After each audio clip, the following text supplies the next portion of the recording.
কামান দিয়ে তাদেরকে ঠেকানো যায় না, গোলা বারুদ দিয়ে তাদেরকে ঠেকানো যায় না, বিদেশি শক্তি দিয়ে তাদেরকে ঠেকানো যায় না।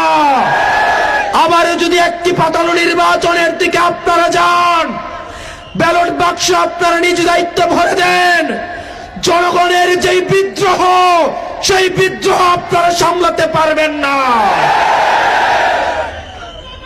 প্রিয় প্রশাসনের ভাইয়েরা, আপনাদেরকে অনুরোধ করব, আপনারা আমাদের ভাই, এই বাংলাদেশটা সুন্দর করে গড়ে তোলার জন্য কাঁধে কাঁধ মিলিয়ে আমরা ঐক্যবদ্ধ বাংলাদেশের সাথে আপনাদেরকে নিয়ে একটা দুর্নীতি চাঁদাবাজ মুক্ত একটা বাংলাদেশ গঠন করব, যেই বাংলাদেশে আপনার পোস্টিং এর জন্য কোন নেতার বাসায় তদবির করা লাগবে না, কোন প্রমোশনের জন্য কোন নেতার বাসায় তদবির করা লাগবে না।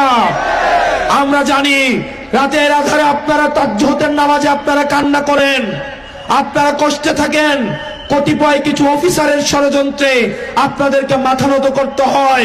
আমরা বাংলাদেশের জনতা আপনাদেরকে প্রতিশ্রুতি দিচ্ছি, আপনাদের প্রতি যেই মানুষের অনাস্থা তৈরি হয়েছে, সেই আস্থা ফিরিয়ে আনতে আগামী 12 ফেব্রুয়ারির নির্বাচনে আপনারা জনতার কাতারে নেমে এসে জনতার নির্বাচন করেন, জনগণ আপনাদের নিরাপত্তার ব্যবস্থা করবে।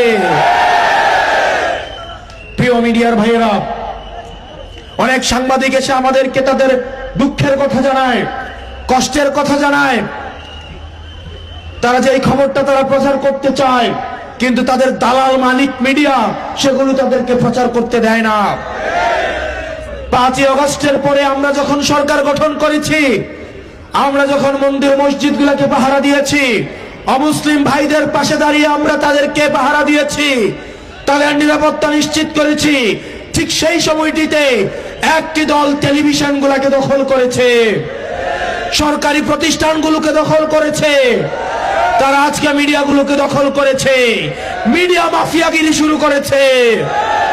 মনে রাখতে হবে, জুলাইয়ে কয়েকটা মিডিয়া ছাড়া কেউ জনতার কথা বলে নাই, মিডিয়াকে জনতা দৌড়ের উপরে রেখেছে। জনগণ যখন জাগে কোন মিডিয়ার প্রয়োজন হয় না, জনগণ প্রত্যেকেই মিডিয়া হয়ে উঠে।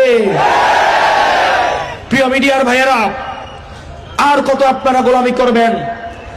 সাংবাদিকদেরকে বলছি না, সাংবাদিকরা নিরুপায়, মিডিয়া মালিক যারা আছেন আপনাদেরকে বলছি, আপনারা খবরের মাঝে যখন একটা নির্দিষ্ট দলের প্রচারণা করেন, তখন আপনাদের এই মিডিয়ার কোনো সত্তা থাকে না, একটা দালাল এবং গোলামিতে সেটি পরিণত হয়।